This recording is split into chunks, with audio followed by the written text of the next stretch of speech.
دیکھیں پہلے تو ذرا میں مرتضیٰ ڈار کی ایک تصحیح کر دوں. یہ ہمیشہ کہتے ہیں سلیم اللہ کلیم اللہ، وہ دونوں بھائی جو ہیں ان میں سمیع اللہ اور کلیم اللہ تھے. تو یہ جو سلیم اللہ اور کلیم اللہ تو چلیں آج اس کے اوپر بات کر لیتے ہیں کہ جو ہماری سیاست میں سمیع اللہ اور کلیم اللہ ہو رہا ہے، یہی وہ کہنا چاہ رہے تھے بیسیکلی. وہ سمیع اللہ کلیم اللہ میں عوام کو کیا مل رہا ہے؟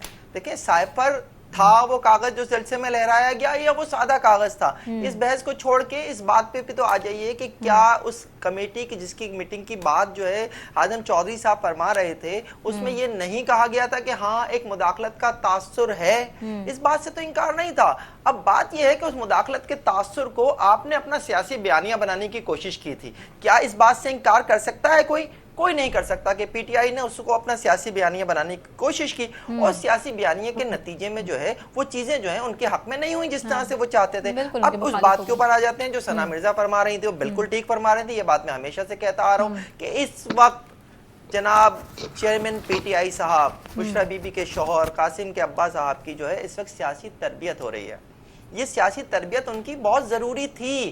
ان کو جو ہے پالنے میں لا کر جو ہے انہیں اقتدار دے دیا گیا تھا. اس کے بعد جو ہے آپ یہ چاہ رہے تھے کہ جناب وہ اس ملک میں دودھ کی نہریں بہا دیں گے، شہد کی نہریں بہا دیں گے. وہ اس میں بری طرح سے ناکام رہے، اور اس کے بعد جو ہے انہوں نے جو لائے تھے ان سے ہی انہوں نے جو ہے مخاصمت بھی مول لے لی.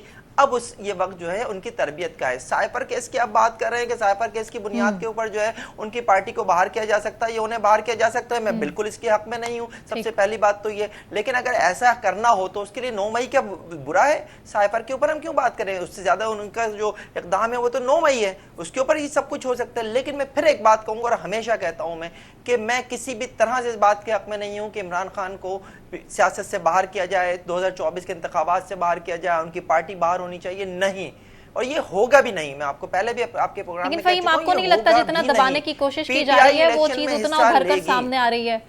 اب پھر وہ اعتراض اٹھائیں گے سوشل میڈیا کی خبروں پر. سیاست ہوتی ہے نا، دیکھیں نہیں یہ جو سیاست ہوتی ہے نا، یہ سیاست اسپرنگ کی مانند ہوتی ہے. آپ اس کو دباتے رہیں گے، دبتی جائے گی دبتی جائے گی دبتی جائے گی. پہلی بار نہیں ہو ایسا. اور جب ہاتھ اٹھتا ہے تو پوری اسپرنگ کی طرح واپس آتی ہے. آپ ایم کیو ایم کی مثال لے لیجئے، آپ پیپلز پارٹی کی مثال لے لیجئے، آپ عوامی نیشنل پارٹی کی مثال لے لیجئے، آپ دیگر سیاسی جماعتوں کی مثال لے لیجئے. سب کچھ اس طرح سے اس ملک میں ہوتا آیا ہے. عمران خان صاحب پی ٹی آئی کی اس وقت سیاسی تربیت ہو رہی ہے، انہیں دبایا جا رہا ہے. جب ان پہ سے ہاتھ اٹھے گا تو وہ اوپر آئیں گے. میری بس اس وقت خواہش یہ ہوگی کہ اگر اس وقت ان کو کسی وقت اقتدار ملتا ہے، عوام کی خدمت کا موقع ملتا ہے، تو جو مہنگائی کی شرح 4.5 پہ تھی، اس سے جو وہ 47 تک لے گئے، اس کو وہ پلیز واپس لے آئیں گے تو یہ ان کا عوام پر احسان. اور جو غلطیاں انہوں نے اپنے ٹینیور میں کی ہیں وہ غلطیاں وہ باقی بعد میں نہیں کریں گے جب وہ اقتدار میں آ جائیں گے.